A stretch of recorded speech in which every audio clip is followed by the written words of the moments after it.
when one speaks of awakening, it means dehypnotization, coming to your senses. But of course, to do that, you have to go out of your mind.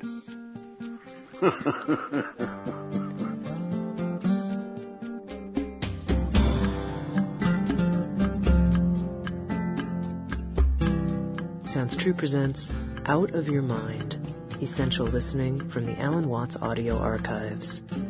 Many of these lectures were recorded during the late 1960s in the home of Alan Watts, an old ferry boat in Sausalito, California. We begin with a lecture on the nature of consciousness with author, philosopher, and self-proclaimed spiritual entertainer, Alan Watts.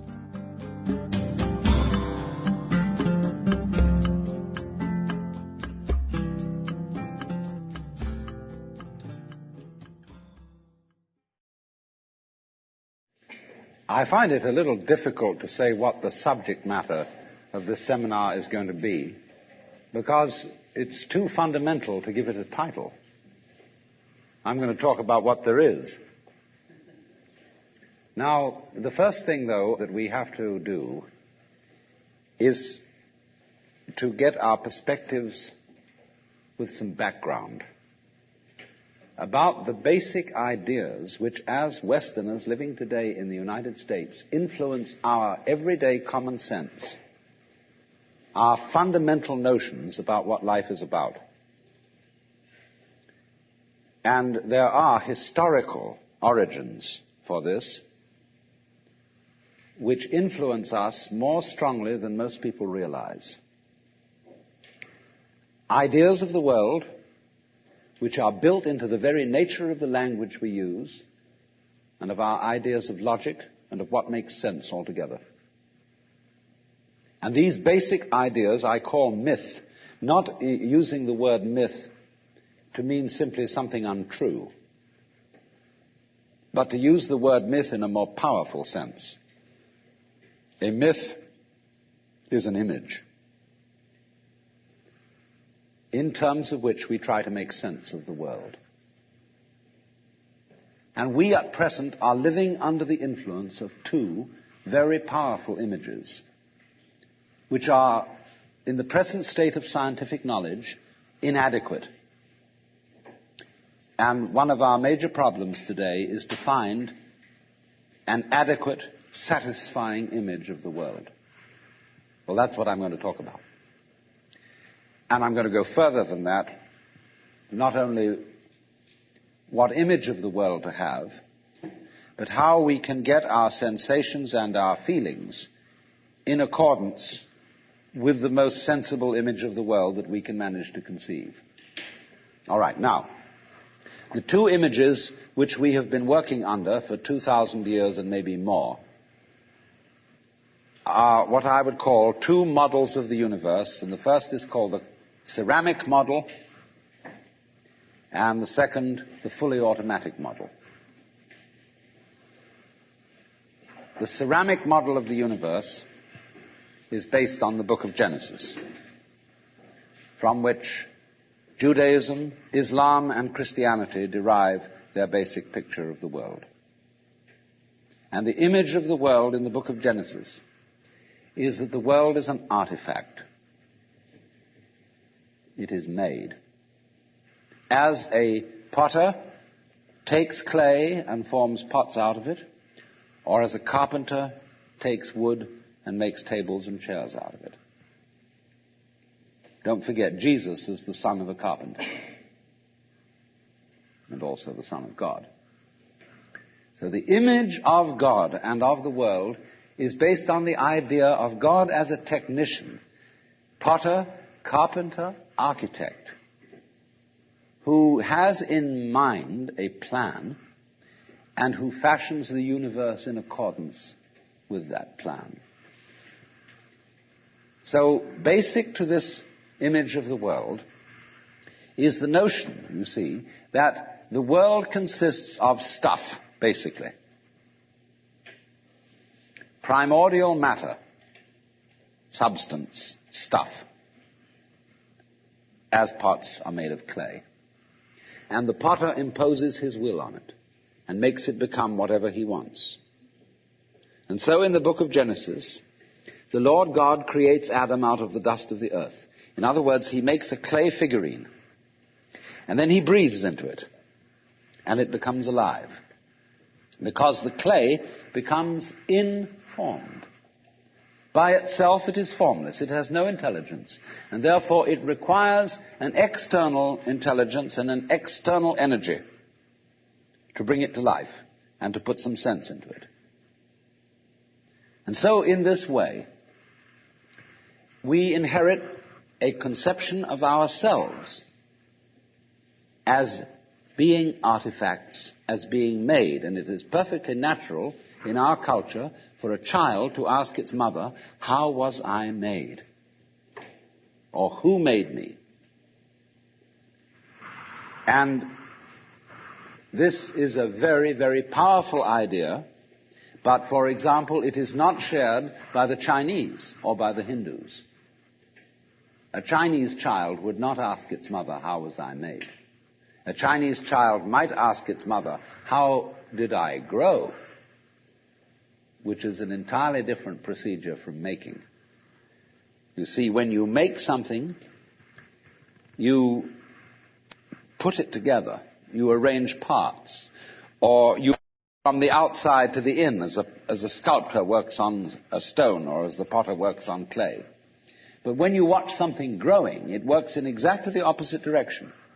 It works from the inside to the outside. It expands, it burgeons, it blossoms, and it happens all over itself at once. In other words, the original simple form, say, of a living cell in the womb, progressively complicates itself. And that's the growing process, and it's quite different from the making process. And so there is, for that reason, a fundamental difference between the made and the maker. And this image, this ceramic model of the universe, originated in cultures where the form of government was monarchical, and where, therefore, the maker of the universe was conceived also at the same time in the image of the king of the universe. King of kings, Lord of lords, the only ruler of princes, who dost from thy throne behold all dwellers upon earth. I'm quoting the Book of Common Prayer. And so all those people who are oriented to the universe in that way feel related to basic reality as a subject to a king. And so they are on very, very humble terms in relation to whatever it is that works all this thing. I find it odd in the United States that people who are citizens of a republic have a monarchical theory of the universe. Because we are carrying over from the very ancient Near Eastern cultures the notion that the Lord of the universe must be respected in a certain way. People kneel, people bow, people prostrate themselves. Because, and you know what the reason for all that is, that nobody is more frightened of everybody else than a tyrant. He sits with his back to the wall, and his guards on either side of him. And he has you face downwards on the ground because you can't use weapons that way. When you come into his presence, you don't stand up and face him because you might attack. And he has reason to fear that you might because he's ruling you all. And the man who rules you all is the biggest crook in the bunch. Because he's the one who's succeeded in crime. The other people are pushed aside because the criminals, the people we lock up in jail, are simply the people who didn't make it. So naturally, the real boss sits with his back to the wall and his henchmen on either side of him. And so when you design a church, what does it look like? Catholic church with the altar as it used to be. It's changing now because the Catholic religion is changing. But the Catholic church has the altar with its back to the wall at the east end of the church. And there, the altar is the throne, and the priest is the chief vizier of the court, and he is making obeisance to the throne in front, but there is the throne of God, the altar. And all the people are facing it and kneeling down. And a great Catholic cathedral is called a basilica, from the Greek basileus, which means king. So a basilica is the house of a king. And the ritual of the Catholic Church is based on the court rituals of Byzantium. A Protestant church is a little different, but basically the same. The furniture of a Protestant church is based on a judicial courthouse. The pulpit. The judge in an American court wears a black robe. He wears exactly the same dress as a Protestant minister. And everybody sits in these boxes. Like there's a jury box, there's a box for the judge, there's a box for this, a box for that. And those are the pews in an ordinary kind of colonial-type Protestant church. So both these kinds of churches, which have an autocratic view of the nature of the universe, decorate themselves, are architecturally constructed in accordance with political images of the universe. One is the king and the other is the judge, Your Honor. There's sense in this. When in court you have to refer to the judge as Your Honor, it stops the people engaged in litigation from losing their tempers and getting rude. There's a certain sense to that. But when you want to apply that image to the universe itself, to the very nature of life, it has limitations. For one thing, the idea of a difference between matter and spirit. This idea doesn't work anymore. Long, long ago, physicists stopped asking the question, what is matter? They began that way. They wanted to know, what is the fundamental substance of the world? And the more they asked that question, the more they realized they couldn't answer it. Because if you're going to say what matter is, you've got to describe it in terms of behavior. And that is to say, in terms of form, in terms of pattern. You tell what it does. You describe the smallest shapes of it that you can see. Atoms, electrons, protons, mesons, all sorts of subnuclear particles. But you never arrive at the basic stuff. Because there isn't any. What happens is this. Stuff is a word for the world as it looks when our eyes are out of focus. Fuzzy.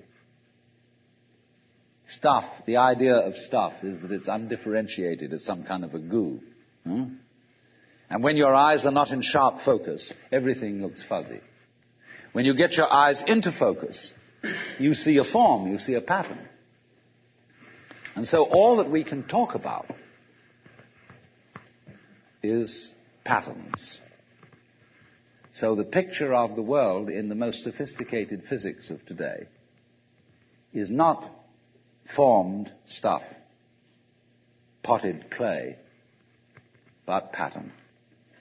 A self-moving, self-designing pattern, a dance. And we haven't yet, our common sense as individuals hasn't yet caught up with us.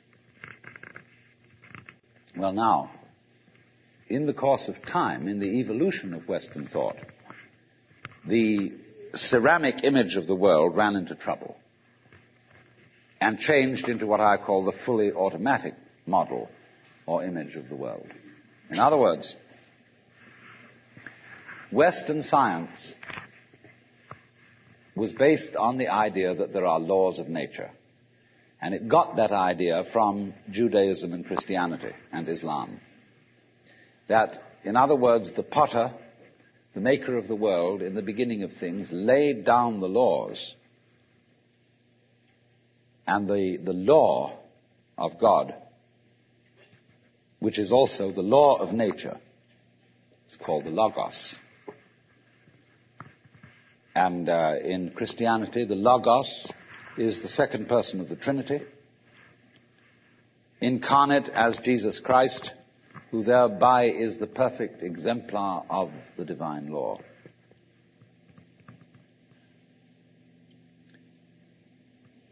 So we have tended to think of all natural phenomena as responding to laws, as if, in other words, the laws of the world were like the rails on which a streetcar or a tram or a train runs. And these things exist in a certain way, and all events respond to these laws. You know that limerick, there was a young man who said, "Damn, for it certainly seems that I am a creature that moves in determinate grooves. I'm not even a bus, I'm a tram."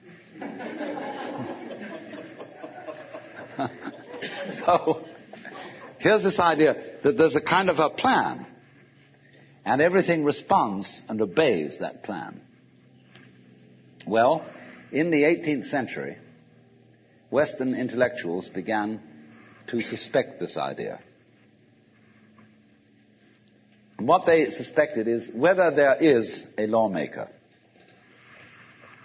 whether there is an architect of the universe.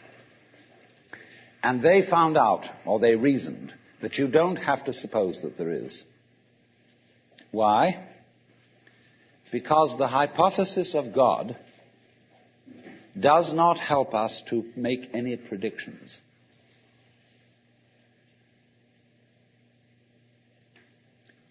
In other words, let's put it this way. If the business of science is to make predictions about what's going to happen, science is essentially prophecy.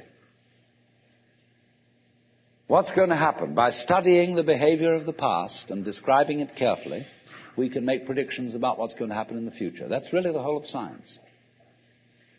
And to do this, and to make successful predictions, you do not need God as a hypothesis, because it makes no difference to anything. If you say everything is controlled by God, everything is governed by God, that doesn't make any difference to your prediction of what's going to happen. And so what they did was simply drop that hypothesis. But they kept the hypothesis of law. Because if you can predict, if you can study the past and describe how things have behaved, and you've got some regularities in the behavior of the universe, you call that law. Although it may not be law in the ordinary sense of the word, it's simply regularity. And so what they did was they got rid of the lawmaker and kept the law. And so they conceived the universe in terms of a mechanism. Something, in other words, that is functioning according to regular, clock-like mechanical principles. Newton's whole image of the world is based on billiards. The atoms are billiard balls, and they bang each other around. And so your behavior, every individual, therefore, is defined as a very, very complex arrangement of billiard balls, being banged around by everything else. And so behind the fully automatic model of the universe is the notion that reality itself is, to use the favorite term of 19th century scientists, blind energy. In, say, the metaphysics of Ernst Haeckel and T.H. Huxley, the world is basically nothing but blind, unintelligent force. And likewise, in parallel to this, in the philosophy of Freud, the basic psychological energy is libido, which is blind lust. And it is only a fluke. It is only as a result of pure chances that, resulting from the exuberance of this energy, there are people with values, with reason, with languages, with cultures, and with love. Just a fluke. Like, 1,000 monkeys typing 1,000 typewriters for 1,000,000 years will eventually type the Encyclopedia Britannica. And, of course, the moment they stop typing the Encyclopedia Britannica, they will relapse into nonsense. And so in order that that shall not happen, because you and I are flukes in this cosmos, and we like our way of life, we like being human, if we want to keep it, say these people, we've got to fight nature, because it'll turn us back into nonsense the moment we let it. And so we've got to impose our will upon this world as if we were something completely alien to it from outside. And so we get a culture based on the idea of the war between man and nature. And we talk about the conquest of space, the conquest of Everest. And the great symbols of our culture are the rocket and the bulldozer. The rocket, compensation for the sexually inadequate male.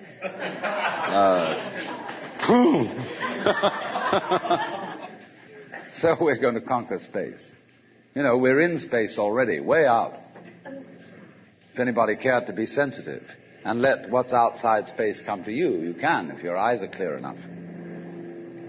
Aided by telescopes, aided by radio astronomy, aided by all the kind of sensitive instruments we can devise.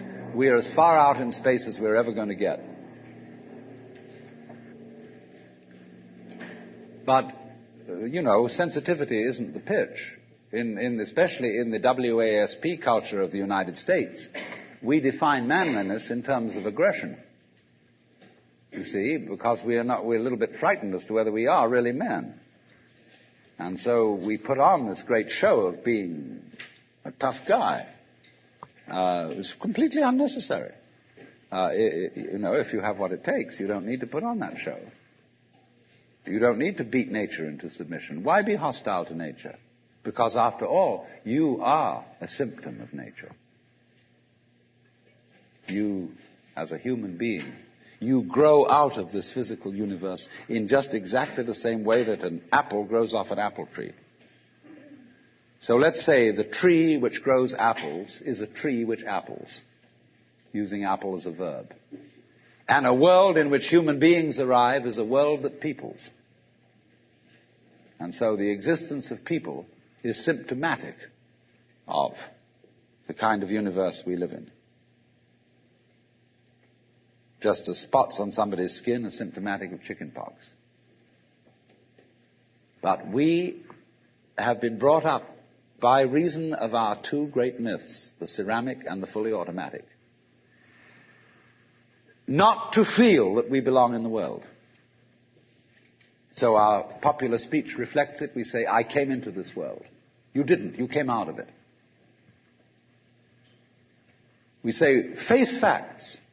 We talk about encounters with reality, as if it was a head-on meeting of completely alien agencies. And the average person has the sensation that he is a somewhat that exists inside a bag of skin, a center of consciousness, which looks out at this thing and what the hell is it going to do to me? You see? I recognize you. You kind of look like me, and I've seen myself in a mirror, and you look like you might be people. So maybe you're intelligent. Maybe you can love too.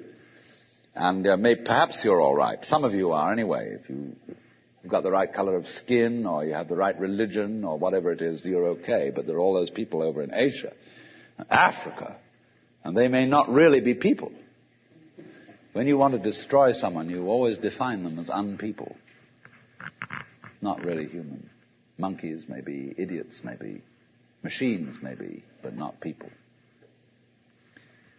But we have this hostility to the external world because of the superstition, the myth, the absolutely unfounded theory that you yourself exist only inside your skin. Now, I want to propose another idea altogether. And other astronomers, they say there was a primordial explosion, an enormous bang millions of years ago, billions of years ago, which flung all the galaxies into space. Well, let's take that just for the sake of argument and say that was the way it happened. It's like you took a bottle of ink and you threw it at a wall. Smash! And all that ink spreads. And in the middle, it's dense, isn't it? And as it gets out on the edge, the little droplets are finer and finer and make more complicated patterns. See? So in the same way, there was a big bang in the beginning of things, and it spread. And you and I, sitting here in this room, as complicated human beings, are way, way out on the fringe of that bang. We're the complicated little patterns on the end of it. Very interesting. But so we define ourselves as being only that. If you think that you are only inside your skin, you define yourself as one very complicated little curlicue, way out on the edge of that explosion, way out in space and way out in time. Billions of years ago, you were a big bang. But now you're a complicated human being. And then we cut ourselves off like this and don't feel that we're still the big bang. But you are. Depends how you define yourself. You are actually, if this is the way things started, if there was a big bang in the beginning, you're not something that is a result of the big bang on the end of the process. You are still the process. You are the big bang, the original force of the universe, coming on as whoever you are. See, when I meet you, I see not just what you define yourself as, Mr. So-and-so, Miss So-and-so, Mrs. So-and-so. I see every one of you as the primordial energy of the universe coming on at me in this particular way. I know I'm that too. But we've learned to define ourselves as separate from it. And so what I would call a kind of a basic problem we've got to go through first is to understand that there are no such things as things. That is to say, separate things or separate events. That is only a way of talking. And if you can understand this, you're going to have no further problems. I once asked a group of high school children, what do you mean by a thing? And first of all, they gave me all sorts of synonyms. They said it's an object, which is simply another word for a thing. It doesn't tell you anything about what you mean by a thing. And finally, a very smart girl from Italy who was in the group said a thing is a noun. And she was quite right. A noun isn't a part of nature, it's a part of speech. There are no nouns in the physical world. There are no separate things in the physical world either. See, the physical world is wiggly. The clouds, mountains, trees, people are all wiggly. And only when human beings get working at things, they build buildings in straight lines and try and make out that the world isn't really wiggly. But here are we sitting in this room all built on straight lines, but each one of us is as wiggly as all get out.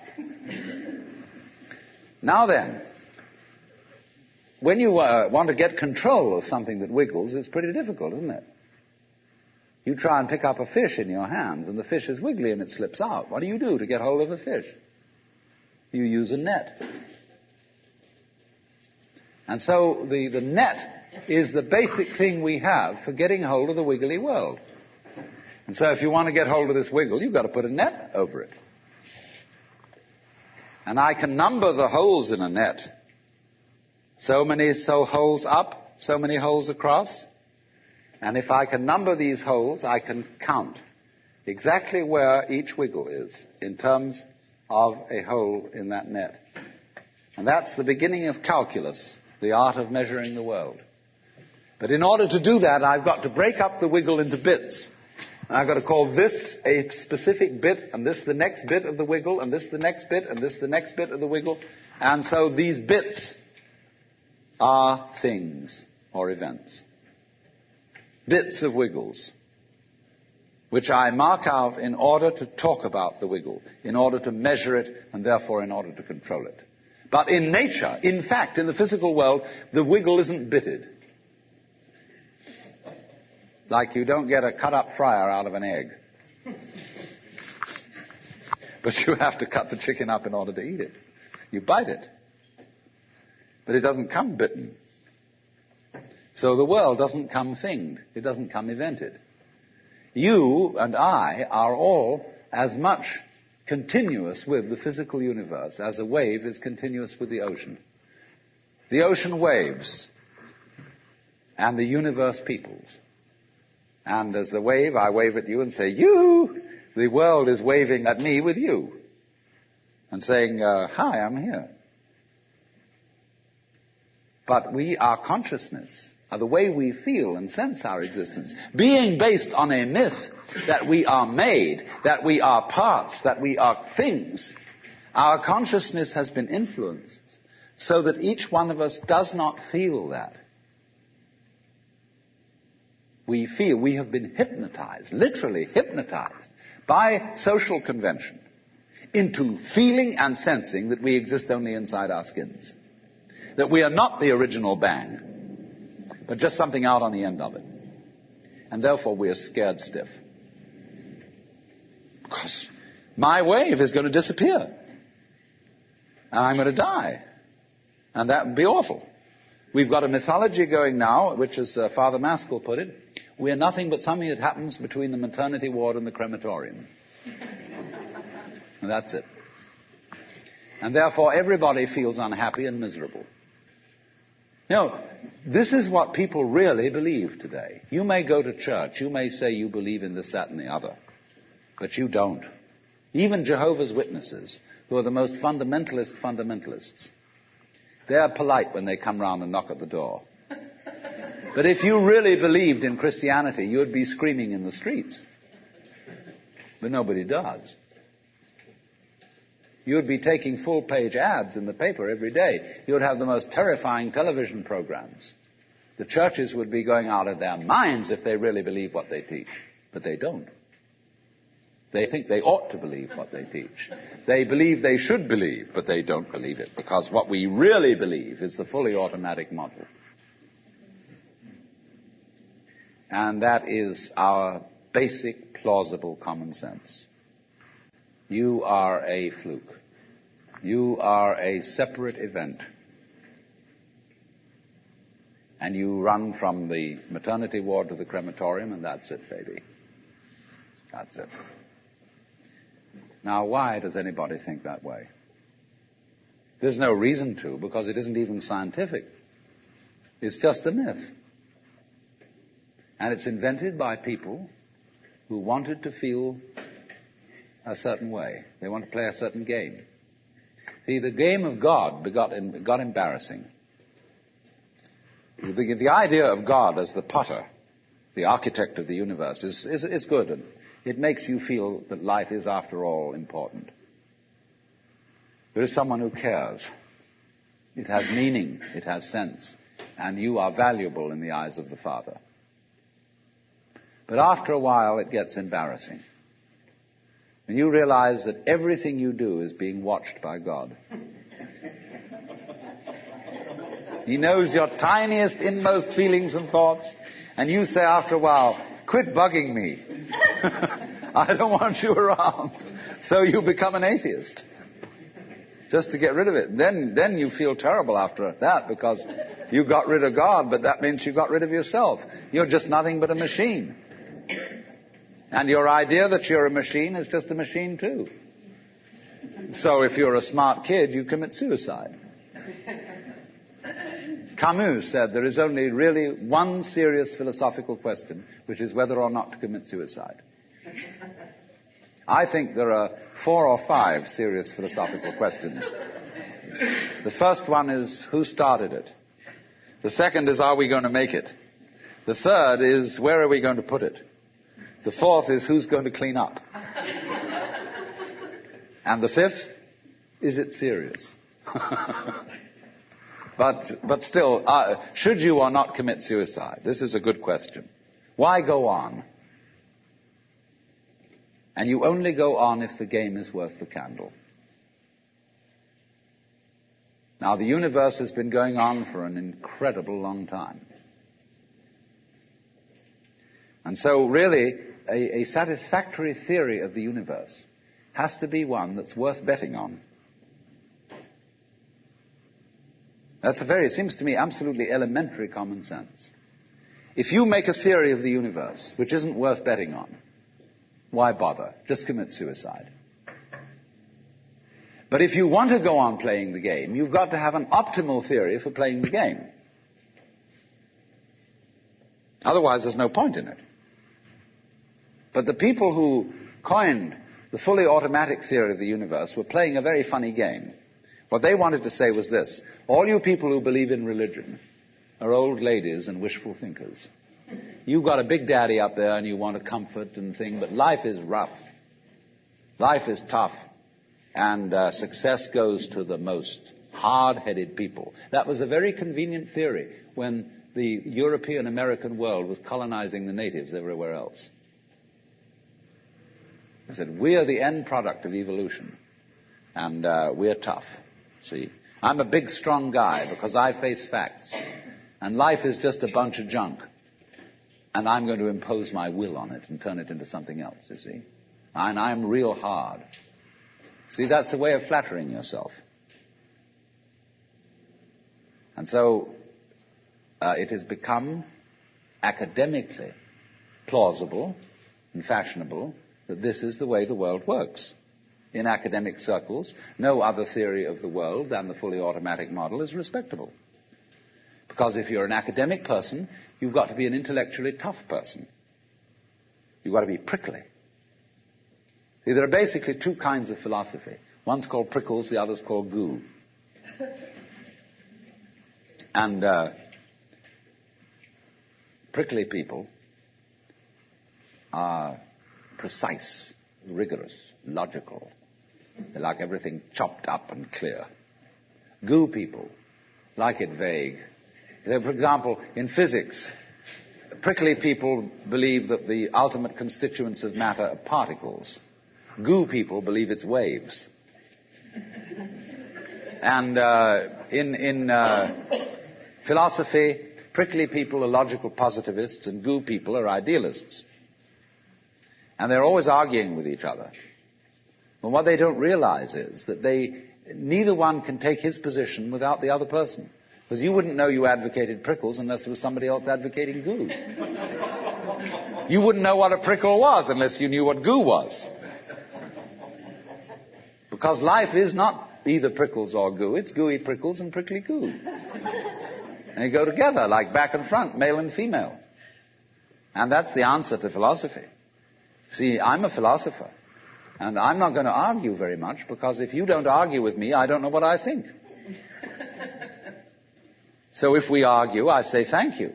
Because owing to the courtesy of your taking a different point of view, I understand what I mean. So I can't get rid of you.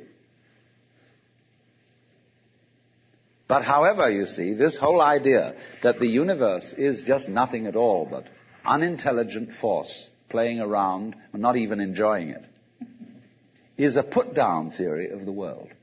People who had an advantage to make, a game to play, by putting it down and making out that because they put the world down, they were a superior kind of people. So that just won't do.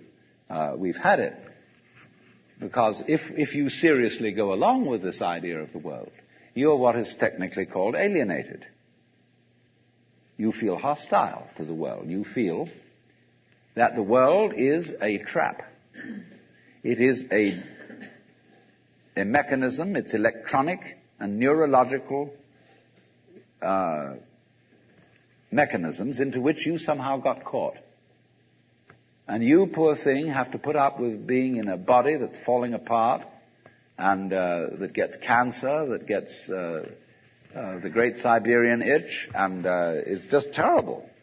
And these mechanics doctors are trying to help you out, but they really can't succeed in the end. And you're just going to fall apart, and it's a grim business, and it's too bad. So if you think that that's the way things are, you may as well commit suicide right now. Unless you say, well, I daren't. Because there really, after all, there might be eternal damnation in the back of the thing if I did that. Or then I identify with my children or something, and I think of them going on and without me and nobody to support them. But of course, if I do go on in this frame of mind and continue to support them, I shall merely teach them to be like I am. And they'll go on dragging it out to support their children, and they won't enjoy it. And they'll be afraid to commit suicide, and so will their children. They all learn the same lesson.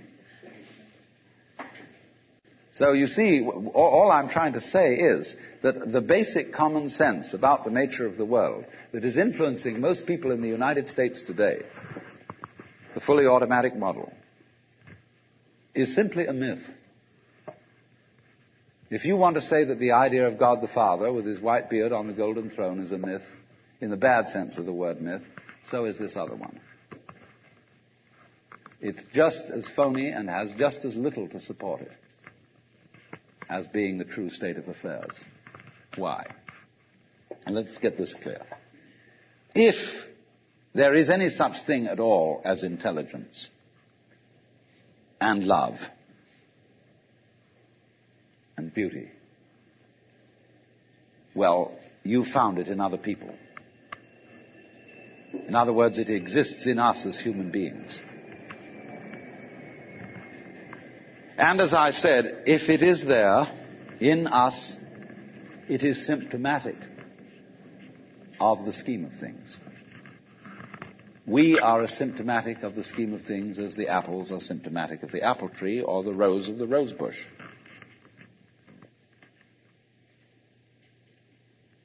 The earth is not a big rock infested with living organisms, any more than your skeleton is bones infested with cells. The earth is geological, yes, but this geological entity grows people. And our existence on the earth is a symptom of the solar system and its balances, as much as the solar system in turn is a symptom of our galaxy. And our galaxy in its turn is a symptom of the whole company of galaxies. Goodness only knows what that's in. But you see, when as a scientist you describe the behavior of a living organism, you try to say what a person does. It's the only way in which you can describe what a person is. Describe what they do. Then you find out that in making this description, you cannot confine yourself to what happens inside the skin. In other words, you can't talk about a person walking unless you start describing the floor. Because when I walk, I don't just dangle my legs in empty space. I move in relationship to a room. And so in order to describe what I'm doing when I'm walking, I have to describe the room. I have to describe the territory. So in describing my talking at the moment, I can't describe this just as a thing in itself because I'm talking to you. And so what I'm doing at the moment is not completely described unless your being here is described also. So if that is necessary, if in other words, in order to describe my behavior, I have to describe your behavior and the behavior of the environment, it means that we've really got one system of behavior. That what I am involves what you are. I don't know who I am unless I know who you are. And you don't know who you are unless you know who I am. There was a wise rabbi once said, if I am I because you are you, and you are you because I am I, then I am not I and you are not you. In other words, we are not separate. We define each other. We're all backs and fronts to each other. You know, you can't, for example, have two sticks. You lean two sticks against each other and they stand up because they support each other. Take one away and the other falls. They interdepend. And so in exactly that way, we and our environment and all of us and each other are interdependent systems. We know who we are in terms of other people. We all lock together. And this is, again and again, the serious scientific description of how things happen. And any good scientist knows, therefore, that what you call the external world is as much you as your own body. Your skin doesn't separate you from the world. It's a bridge through which the external world flows into you, and you flow into it. Just, for example, as a whirlpool in water, you could say, because you have a skin, you have a definite shape, you have a definite form. All right? Here is a flow of water, and suddenly it does a whirlpool. And then it goes on. The whirlpool is a definite form, but no water stays put in it. The whirlpool is something the stream is doing. And exactly the same way, the whole universe is doing each one of us. And I see you today, and I recognize you tomorrow, just as I would recognize a whirlpool in a stream. I'd say, oh yes, I've seen that whirlpool before. It's just near so-and-so's house on the edge of the river, and it's always there. So in the same way, when I meet you tomorrow, I recognize you. You're the same whirlpool you were yesterday. But you're moving. The whole world is moving through you. All the cosmic rays, all the food you're eating, the stream of steaks and milk and eggs and everything is just flowing right through you. When you're wiggling the same way, the world is wiggling, the stream is wiggling you. But the problem is, you see, we haven't been taught to feel that way. The myths underlying our culture and underlying our common sense have not taught us to feel identical with the universe, but only parts of it, only in it, only confronting it, aliens. And we are, I think, quite urgently in need of coming to feel that we are the eternal universe, each one of us. Otherwise, we're going to go out of our heads. We're going to commit suicide, collectively, with courtesy of H-bombs. And, all right, supposing we do, well, that will be that, and there will be life making experiments on other galaxies. Maybe they'll find a better game.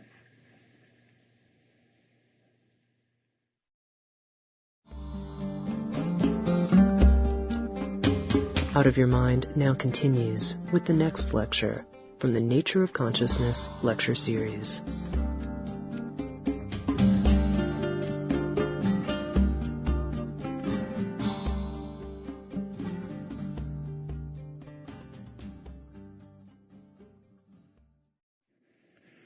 Well, now, I was discussing two of the great myths or models of the universe which lie in the intellectual and psychological background of all of us. The myth of the world as a political, monarchical state in which we are all here on sufferance as subjects of God, in which we are made artifacts who do not exist in our own right. God alone, in the first myth, exists in his own right. And you exist as a favor. And you ought to be grateful. It's like your parents come on and say to you, maybe, look at all the things we've done for you, all the money we spent to send you to college, and you turn out to be a beatnik. And you're a wretched, ungrateful child. And you're supposed to say, sorry, but I really am. But you're definitely in the position of being on probation. So that idea of the royal God, the King of Kings and the Lord of Lords, which we inherit from the political structures of the Tigris-Euphrates cultures and from Egypt. The Pharaoh, Amenhotep IV, is probably, as Freud suggested, the original author of Moses' monotheism. And certainly the Jewish law code comes from Hammurabi in Chaldea. And these men lived in a culture where the pyramid and the ziggurat is a Chaldean version of the pyramid, indicating somehow a hierarchy of power from the boss all the way down. And God, in this first myth that we've been discussing, the ceramic myth, is the boss. And the idea of God is that the universe is governed from above. But you see, this parallels and goes hand in hand with the idea that you govern your own body. That the ego, which lies somewhere between the ears and behind the eyes in the brain, is the governor of the body. And so we can't understand a system of order, a system of life in which there isn't a governor. O Lord, our governor, how excellent is thy name in all the world. But supposing, on the contrary, there could be a system which doesn't have a governor. That's what we are supposed to have in this society. We are supposed to be a democracy and a republic. And we are supposed to govern ourselves. And yet, as I said, it's so funny that Americans can be politically Republican. I don't mean Republican in the party sense. And yet, religiously monarchical. It's a real strange contradiction. So what is this universe? Is it a monarchy? Is it a republic? Is it a mechanism or an organism? Because you see, if it's a mechanism, either it's a mere mechanism, as in the fully automatic model, or else it's the mechanism under the control of a driver, a mechanic. If it's not that, it's an organism. And an organism is a thing that governs itself. In your body, there is no boss.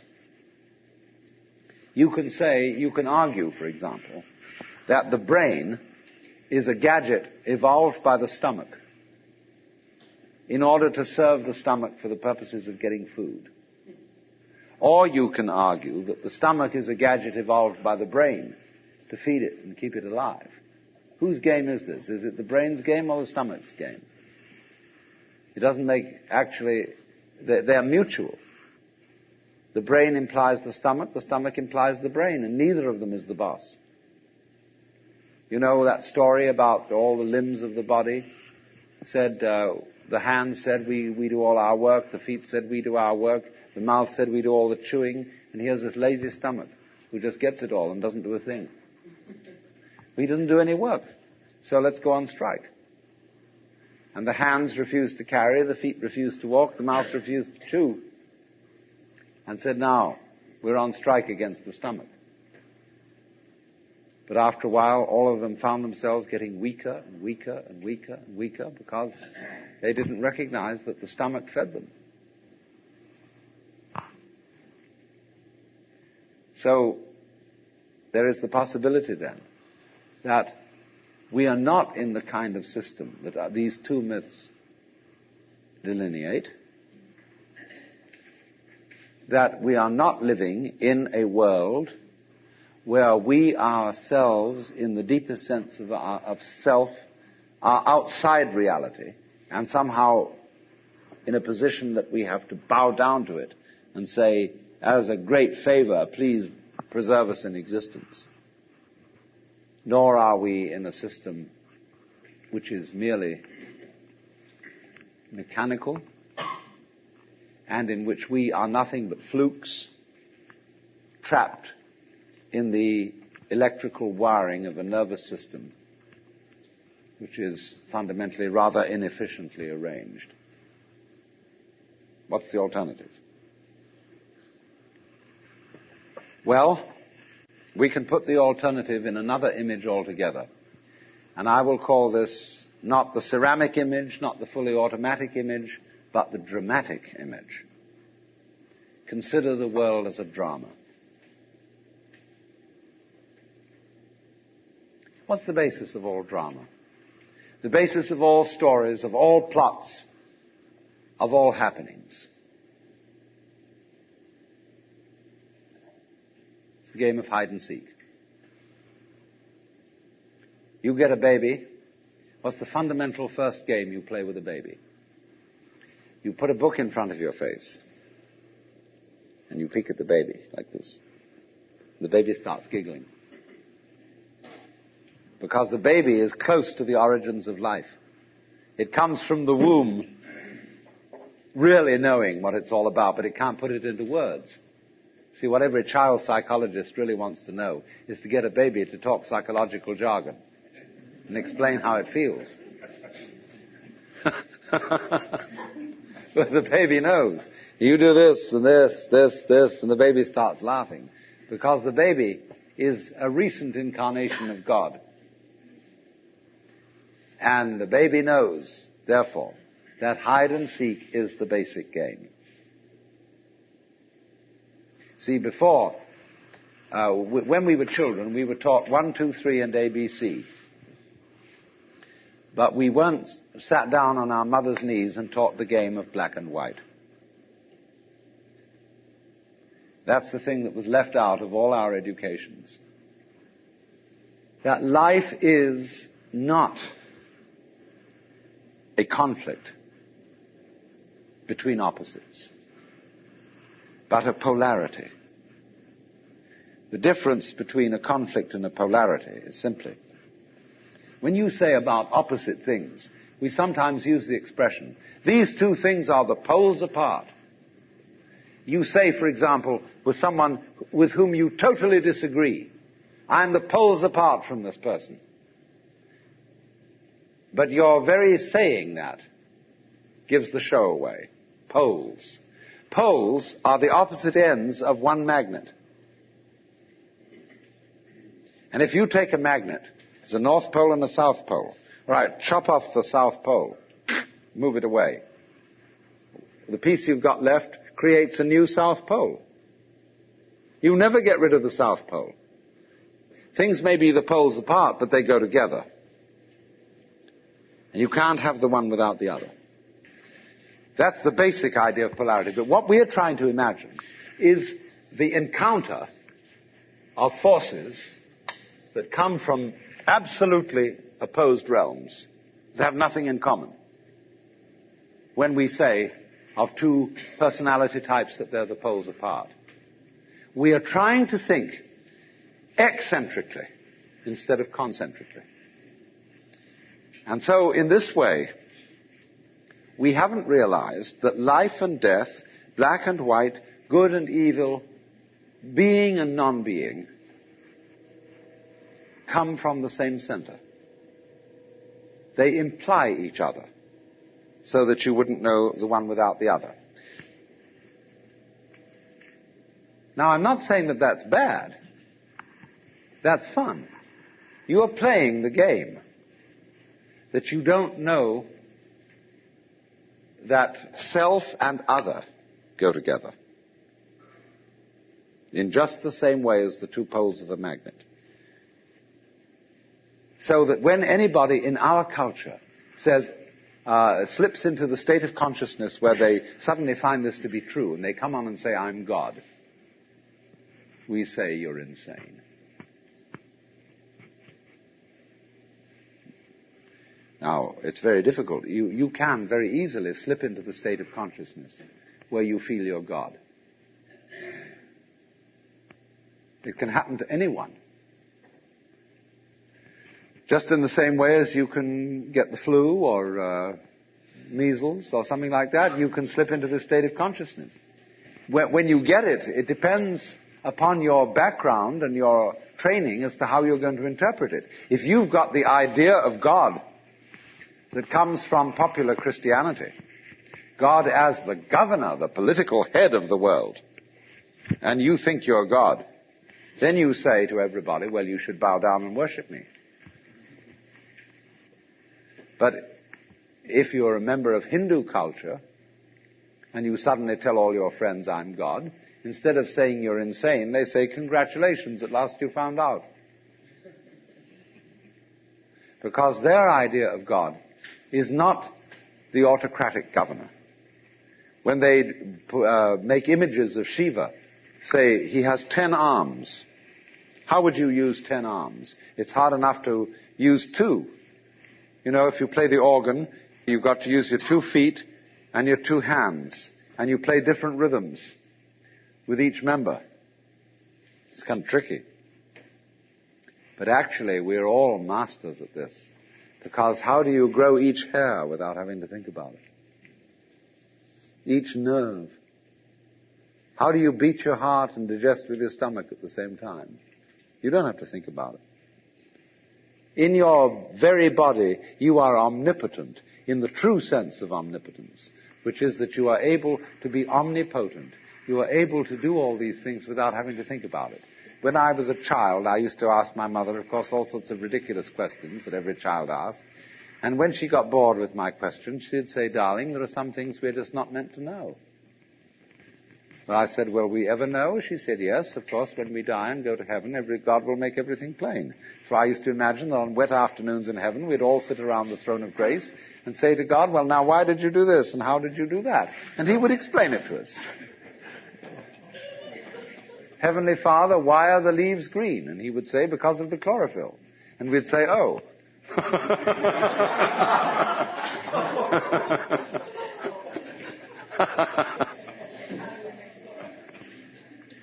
But in the Hindu universe, you would say to God, how did you make the mountains? And he would say, well, I just did it. Because what you're asking me for, when you ask me how did I make the mountains, you're asking me to describe in words how I made the mountains. And there are no words which can do this. Words cannot tell you how I made the mountains any more than I can drink the ocean with a fork. A fork may be useful for sticking into a piece of something and eating it, but it is no use for imbibing the ocean. It would take millions of years. So it would take millions of years. In other words, you would be bored with my description long before I got through it if I put it to you in words. Because I didn't create the mountains with words. I just did it. Like you open and close your hand. You know how to do this, but can you describe in words how you do it? But you do it. You are conscious, aren't you? Do you know how you manage to be conscious? Do you know how you beat your heart? Can you say in words, explain correctly how this is done? You do it, but you can't put it into words. Because words are too clumsy. And yet you manage this expertly for as long as you're able to do it.